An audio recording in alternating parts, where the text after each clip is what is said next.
The Taliban said earlier this year it wanted a genuine Islamic system for Afghanistan.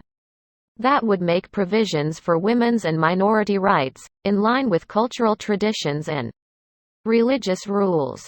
The Taliban entered Afghanistan's capital Kabul on Sunday, following a week of rapid territorial gains from retreating government forces battling to hold off the Islamist militant group. Here are some key facts about the Taliban's history and ideology. The Taliban, which means students in the Pashto language, emerged in 1994 around the southern Afghan city of Kandahar. It was one of the factions fighting a civil war for control of the country following the withdrawal of the Soviet Union and subsequent collapse of the government. It originally drew members from so-called mujahideen, fighters who, with support from the United States, repelled Soviet forces in the 1980s. Within the space of 2 years, the Taliban had gained sole control over most of the country, proclaiming an Islamic emirate in 1996 with a harsh interpretation of Islamic law. Other mujahideen groups retreated to the north of the country.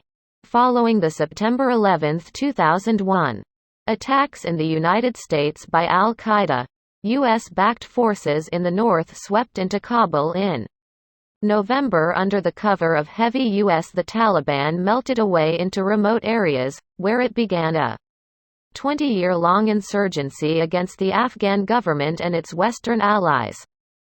The Taliban's founder and original leader was Mullah Muhammad Omar, who went into hiding after the Taliban was toppled. So secretive were his whereabouts that his death, in 2013, was only confirmed 2 years later by his son. During its 5 years in power, the Taliban enforced a strict version of Sharia law. Women were predominantly barred from working or studying, and were confined to their homes unless accompanied by a male guardian.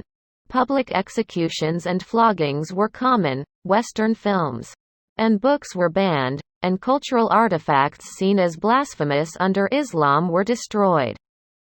Opponents in Western countries accuse the Taliban of wanting to return to this style of governance in the areas it already controls, a claim the group denies. The Taliban said earlier this year it wanted a genuine Islamic system for Afghanistan that would make provisions for women's and minority rights, in line with cultural traditions and religious rules. There are, however, signs. The group has already started to prohibit women from working in some areas. Only 4 countries, including neighbor Pakistan, recognized the Taliban government when it was in power.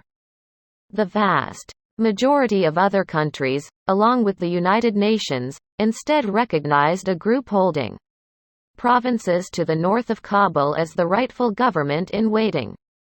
The United States and the United Nations imposed sanctions on the Taliban, and most countries show little sign it will recognize the group diplomatically. U.S. Secretary of State Antony Blinken said earlier this month, Afghanistan risks becoming a pariah state if the Taliban takes power and commits atrocities.